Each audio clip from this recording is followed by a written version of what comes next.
If you ever let your child watch YouTube videos, we have got a warning for you. Some people are creating disturbing cartoons, making them appear kid-friendly, only to get your children to watch inappropriate content. Yes.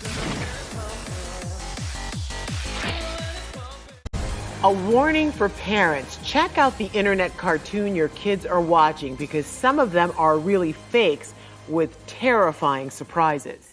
YouTube is stepping up its efforts to make its services and its viewing safer for kids, cracking down on videos that are pretending to be family-friendly and deleting some more dangerous content altogether. The people behind those are disturbed. Deranged. Yeah, and I actually deleted the YouTube app from the iPad so my child wouldn't get on it, and I thought YouTube Kids was safe. This is scary. So did I. Yeah.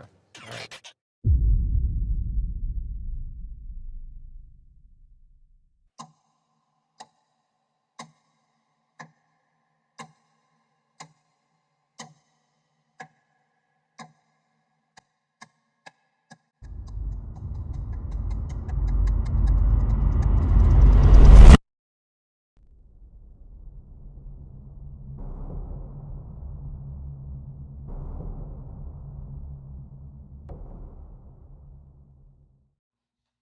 So what is ElsaGate?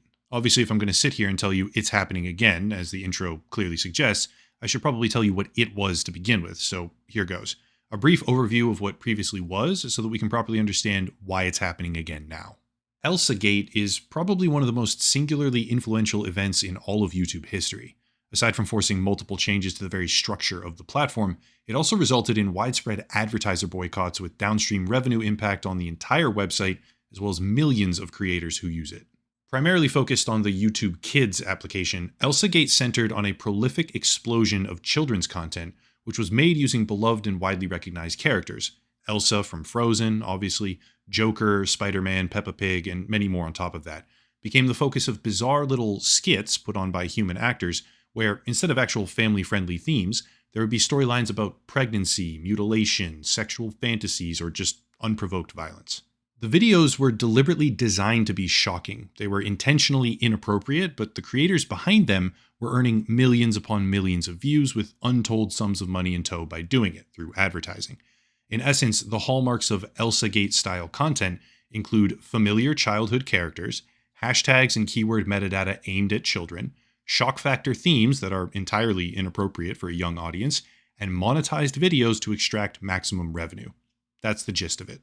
Well, back in 2016 as well as 2017, the whole thing blew up into a mainstream spotlight, which dramatically impacted YouTube, crushed the revenue for pretty much everyone on the platform at the time, and forced a number of different changes, restricting where advertisements can even be shown. The YouTube Kids application received the brunt of the impact, but site-wide policy implications rippled out afterward as the story became pretty much a national headline.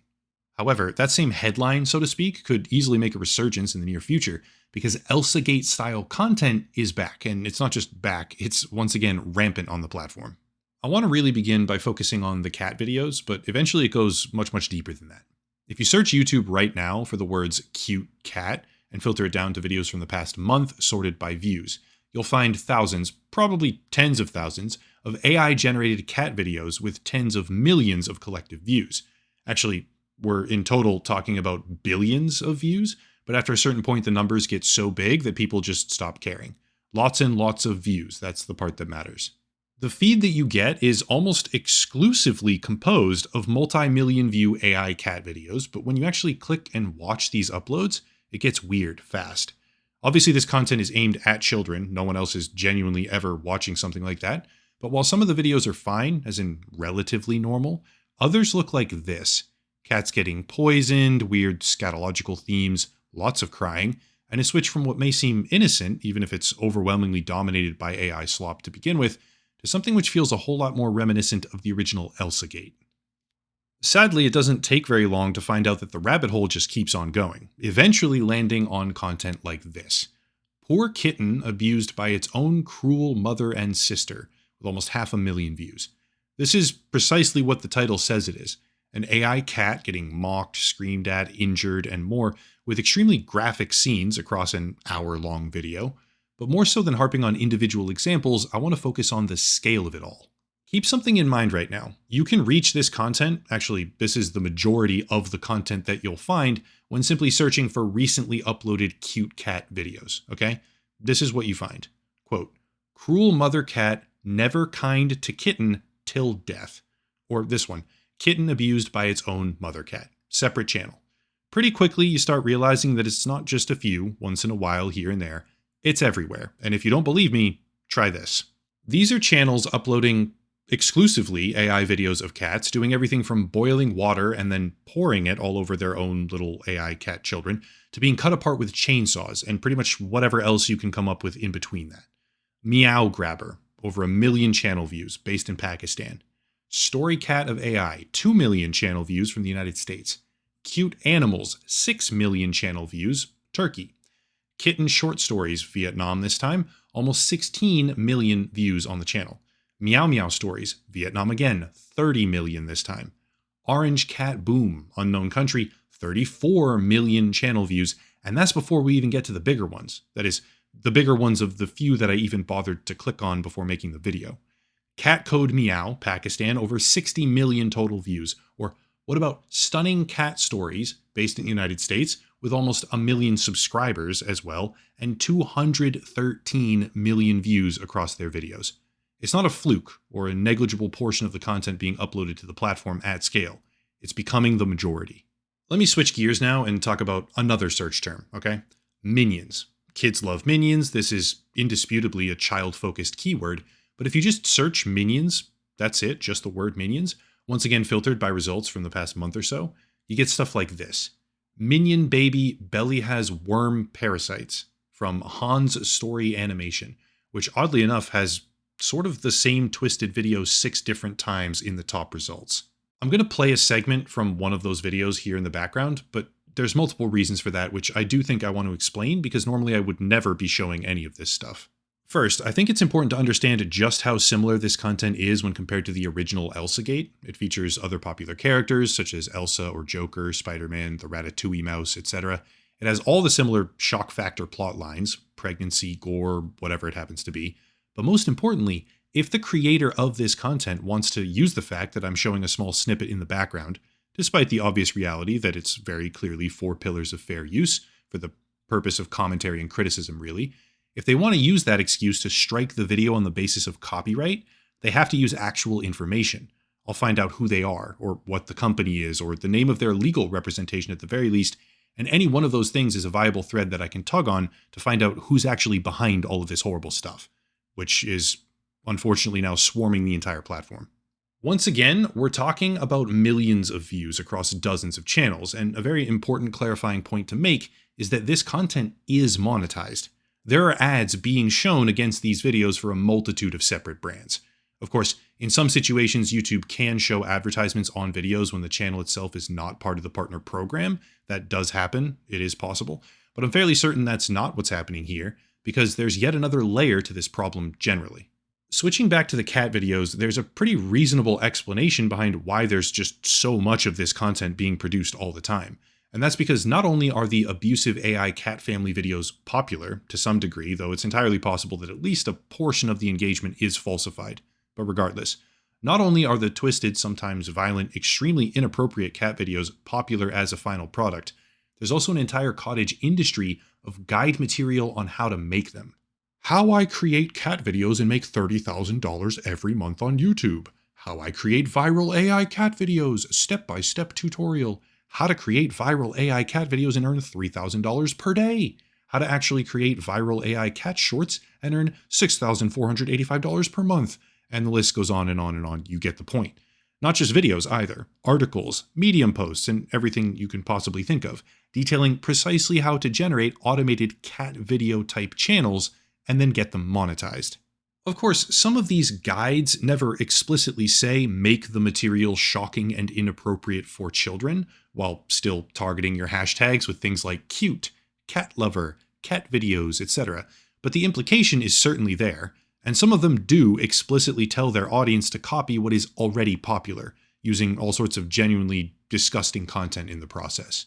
I do want to make something clear right now. This is a dead internet theory style problem that I'm speaking about, which is really only getting worse with time.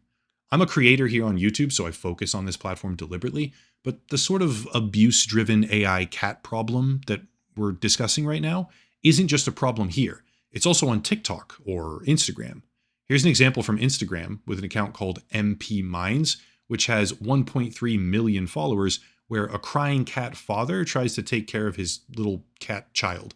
And thankfully, this one doesn't have openly gory and abusive themes, but this shit has 15 million likes on it and got something like 200 million views by itself. Let's do one more example, okay? Elsa herself. It wouldn't be ElsaGate 2.0 without the original character, right?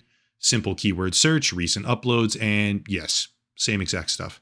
Disney princess is screaming with grotesque mutations, Elsa getting abducted and bitten by a vampire, then dying, then coming back and killing whoever the other character is, with plenty of overly graphic material sprinkled in throughout.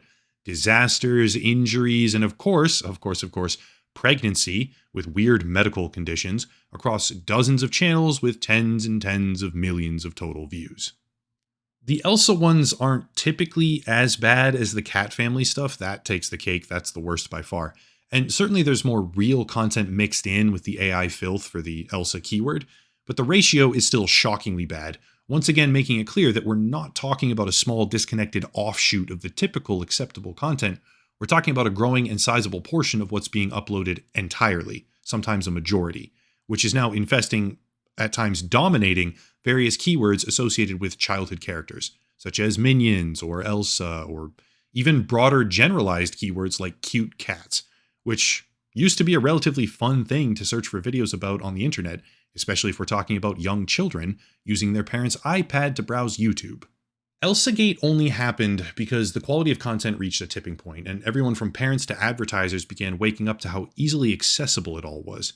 Sure, the dedicated kids portion of the website is so heavily moderated now it's not even being targeted by this new wave of AI slop, but that doesn't change the fact that they're producing content aimed at the youngest possible users they can access, which is a lockstep replica of what we saw during the original ElsaGate, just using AI this time instead of human actors. However, I want to make something abundantly clear right now, because how YouTube responds to an issue like this dramatically impacts a tremendous amount of careers, and also because think about the children is a bit of a tired excuse when it comes to restricting platform features or freedoms. With that said, YouTube has to stop monetizing this content. For starters, AI channels like this can generate a ridiculous amount of material compared to an actual human, which means as long as it's monetized and as long as it has any reasonable shot of populating in the algorithm, it will continuously spiral out of control, right? There's no other option, with more and more and more until certain keywords drown to death. Some of them already are. Even worse though, in order to differentiate themselves within those rapidly drowning keywords, they will inexorably resort to shock themes and increasingly disruptive, unexpected, or outlandish representations of childhood characters. If YouTube doesn't kill this industry now, it will overrun sections of the platform. It won't necessarily impact what I do, not right away, at least. My audience is like 35 years old. But the fact that we now see billions, not millions, billions with a B, billions of views for AI-generated cat family parental and child abuse should be a tipping point where YouTube realizes that if they want to avoid the same type of detonation that happened last time, they need to be proactive about the issue, not sit on their hands until it all finally blows up. ElsaGate 2.0 is a very real thing. It just hasn't reached critical mass yet. It's getting there, to be sure, but they still have some time to start making changes, pushing back or de-incentivizing the garbage before it goes way too far. Will they do it? Probably not, but I hope so. And I also hope that anyone who sees this will take a minute and double check what exactly your child is watching on YouTube, even if it seems like innocent little cat videos that they scroll through. Again, the majority of my audience is men who are like 35 years old, thereabouts, which means they might have kids who are the exact age bracket that this content targets, so yeah, maybe get the kids off the internet. It may start with an innocent keyword, but it very rapidly becomes something horrible, gory, inappropriate, etc. So it's not really a safe place anymore for them. That's it. If you want to support the channel, check out the links down below, a special VPN deal, locals and Patreon for monthly memberships, merchandise, social media, etc., etc. But I'm also not super active on any of those other platforms, so yeah, mostly just our website where you can read articles instead of watching the videos, right? They're summarized as articles, and a VPN deal for people who want it. As always, question everything and have a nice night.